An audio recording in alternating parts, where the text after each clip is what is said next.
के हवाले से हो रही है तो डॉक्टर फारूक अब्दुल्ला के बाद बात अब हज 2023 के हवाले से भी करते हैं। साल 2023 में हज बैतुल्ला पर जाने वाले आज़मीन तैयारियां तो कर रहे हैं, लेकिन जब उनने फॉर्म भरे, रजिस्ट्रेशन का प्रोसेस आगे बढ़ा, उसके बाद कुरंदाजी हुई, सारे मामलात और फहरिस्त भी सामने आई दोनों प्रोविंसेस से, और मुश्किलात साथ साथ भी ये कहा जाए कि आज़मीन का पीछा नहीं छोड़ रही हैं, तो शायद दुरुस्त होगा। इसलिए क्योंकि आज के वक्त में कीमतें अचानक से बढ़ना या हज महंगा होना उनके लिए परेशानी का सबब बन रहा है। कई ऐसे आज़मीन हैं जो आज के वक्त में भी शिकायतें कर रहे हैं कि हुकूमत के वादों के बावजूद उनके चेहरे इसलिए मायूस हैं क्योंकि सूरत हाल यहाँ तक पहुँच गई है, या तो फ्रस्ट्रेशन काफ़ी ज़्यादा, डिसअपॉइंटमेंट काफ़ी ज़्यादा उन तमाम आज़मीन को, हुकूमत ने अगर कुछ किया तो वादों के सिवा कुछ भी नहीं किया है। दूसरी जानिब हज कमेटी ऑफ इंडिया के साथ जम्मू कश्मीर के अंदर हज कमेटी की तरफ से मामलात को उठाया गया है, ये भी जो बयान सामने आया वो भी कहा गया। दरअसल मामला पिछले कुछ दिनों से आपको याद होगा कि अचानक से परवाजों के किराए में इजाफा होना, या दूसरी बड़ी परेशानी कि कुछ दीगर अहम चीजें उनके अचानक से रेट फिक्स होना, लेकिन सबसे बड़ा जो एयरफेयर का मसला है वो इनके लिए परेशानी का सबब आज के वक्त में बना है। और तकरीबन 10,000 के आसपास जम्मू कश्मीर में ऐसे लोग हैं जो इस बार हज के लिए जाएंगे, यानी एक अंदाजे के मुताबिक, और जो फहरिस्त भी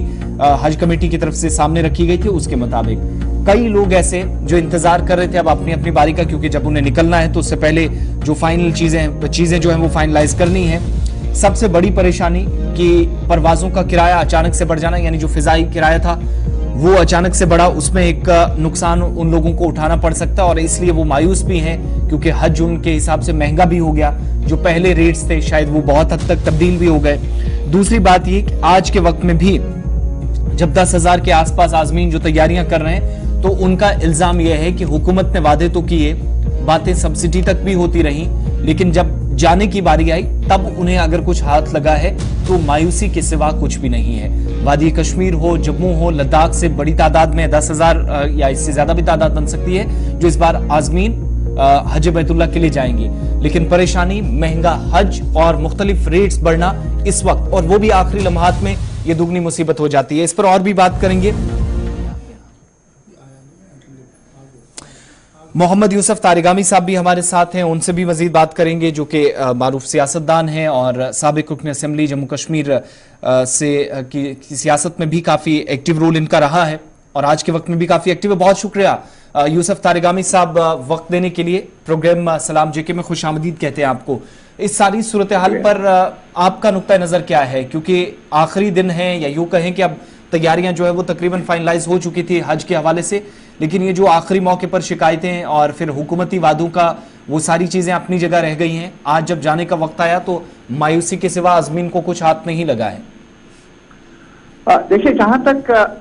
इस अहम इशू का ताल्लुक है,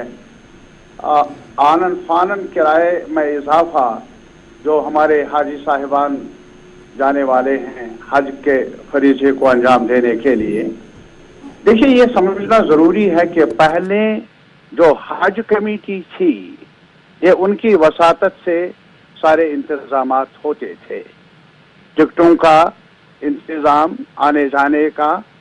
और उसके बाद ये पूरी जिम्मेदारी ले ली मिनिस्ट्री ऑफ माइनॉरिटी अफेयर्स ने। बहरहाल जो भी जिम्मेदारी ले ले, तरीका क्या वजह किया है उन्होंने,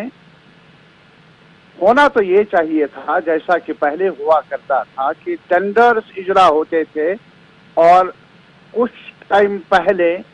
ताकि मौका मिल जाता और एयरलाइंस को, मुख्तलिफ एयरलाइंस को कि वो अपने इसमें अपना दखल देते और अपने तरह से वो किराए के बारे में डिपार्टमेंट को, हज कमेटी को बाखबर कर लेते। जो टेंडरिंग सिस्टम था हज कमेटी की तरफ से, उसको खत्म किया गया। नतीजा ये है कि अब जहां तक आम लोगों में चर्चा है, कितना सही है, कितना गलत है, कितना इसको बारीकी से देखने की जरूरत है, कि यकायक शायद जो माइनॉरिटी अफेयर्स कमेटी है वो मनमानी ढंग से जब वक्त जाने का है उस वक्त तय कर लेते हैं, किसी भी मखसूस एयरलाइंस को ये ठेका देते हैं जिसका नतीजा ये है कि वो मनमानी ढंग से किराए में इजाफा करते हैं। ये थोड़ा सा समझने की जरूरत है और इसी वजह से हमारा मुतालबा है। जहां तक हाजी साहिबान के किराए का में इजाफे का ताल्लुक है, इसी के साथ साथ जो और ट्रैवलर्स हैं, मसलन दिल्ली से यहाँ तक श्रीनगर से कोई मरीज जाए, कोई तालिब इल्म जाए, या कोई छोटा कारोबारी जाए, या बाकी ममालिक बाकी रियासतों से दिल्ली से लोग सया लोग आ जाए यहाँ, और सारे के सारे अमीर नहीं है, रईस नहीं है, उनमें लोअर मिडिल क्लास के लोग भी आना चाहते हैं। मुझे ये बताइए कि जो पूरा कोई रेगुलेशन नहीं, मनमानी ढंग से किराए में इजाफा, और आप माशाअल्लाह कोई बीमार जाए तो जाए कहाँ, और अगर कोई छोटी तनख्वाह वाला किसी भी काम के गर्ज से दिल्ली जाना चाहे और जगहों पर जाना चाहे, उसके बस की बात नहीं है। और जहां तक हाजी साहिबान का ताल्लुक है, मैं आपको यकीनन ये कहूंगा, इतनी बड़ी तशवीश पैदा हुई है, हाहाकार है कि जिन्होंने कुछ मेहनत मशक्कत करके कुछ पैसा जमा किया और हज का फरीजा पूरा करने की गर्ज से वो एक कोशिश में लगे रहे कई उर्से से, कई महीनों से या कई सालों से, आज यकायक किराए में इतना इजाफा 50,000 40,000, क्या मामला है? क्या सरकार, क्या मुतल्लिका माइनॉरिटी अफेयर्स मिनिस्ट्री इसको रेगुलेट नहीं कर सकती? अच्छा जी, तारिक हमजा बड़ा इंपॉर्टेंट ये मैटर भी है। तारिक हमजा बड़ा इंपॉर्टेंट, मैं इस वक्त देख रहा था जी, ऑनलाइन चेक कर रहा था, अगर आपने दिल्ली से मुंबई जाना है तो 5 से 6,000 के दरमियान आपकी टिकट है, लेकिन अगर आपने दिल्ली से श्रीनगर आना है तो 11 से 15,000 27,000 तक की टिकट आपके पास है। ये जो रेगुलेशन की बात हो रही थी, डीजीसीए लास्ट टाइम भी हमने देखा था कि जब सिविल एविएशन मिनिस्टर श्रीनगर आए थे, उनको ये कहा गया था कि जब भी हमारा पीक सीजन होता है जी टूरिस्ट का, तो अचानक से ये सारे हालात बदल जाते हैं, रास्ता बंद हो जाता है तो अचानक से पीक चढ़ जाता है। तो लेकिन इस बार जो पीक हुआ है ये सबसे ज्यादा पीक है। मुंबई के लिए 6,000, लेकिन अगर आपने दिल्ली से श्रीनगर आना तो 12 से 15,000 रुपया। तो ये कैसे एड्रेस हो सकता है इशू? नहीं, मैंने कहा ना, मैंने इसमें रेगुलेशन की जरूरत है। जहां तक हाजी साहिबान का ताल्लुक है, पहले ये जिम्मेदारी हज कमेटी को होती थी, वो फ्लोट करते थे टेंडर कुछ उर्सा पहले, कुछ वक्ता पहले, और उसके मुताबिक मौका भी मिल जाता किराया को जांचने का, उसके मुताबिक वो किराया को भी तय कर लेते और जो भी एयरलाइंस हो उसको ये जिम्मेदारी सौंपते। आज ऐसा नहीं है।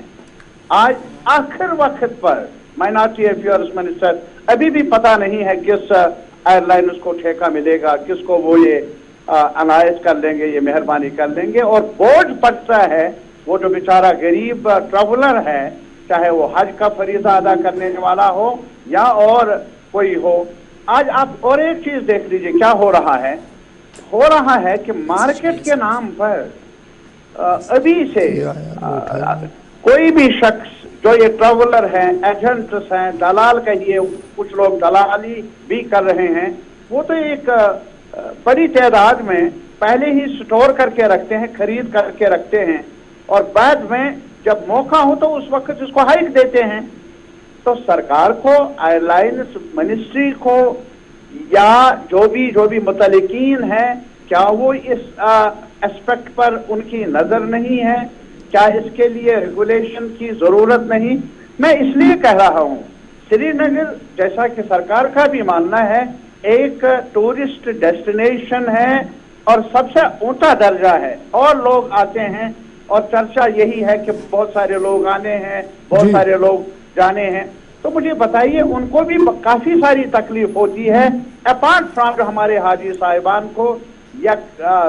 मतलब बहुत ज्यादा परेशानियों का सामना करना पड़ रहा है। बहुत शुक्रिया तारिक हमजा साहब ज्वाइन करने के लिए। अभी तो इतलात ये भी आ रही है कि जिन लोगों ने बुक किया था और जिस तरीके के एयरफेयर हो रहे हैं, शायद वो भी कैंसिल हो जाए, और अगर इसमें अभी अब्रप्टली कोई चीज नहीं देखी गई और इसको लेफ्टिनेंट गवर्नर एडमिनिस्ट्रेशन ने सेंट्रल गवर्नमेंट के साथ टेकअप नहीं किया तो सयाहत को झटका लग सकता है। क्योंकि जिस तरीके की टिकट्स मैंने आपको बता दिया, 6 से 5 से 7,000 रुपए में आप मुंबई जाएंगे, और अगर हमने दिल्ली से श्रीनगर आना तो 11 से 15,000 के बीच में टिकट है। ये बड़ा अफसोस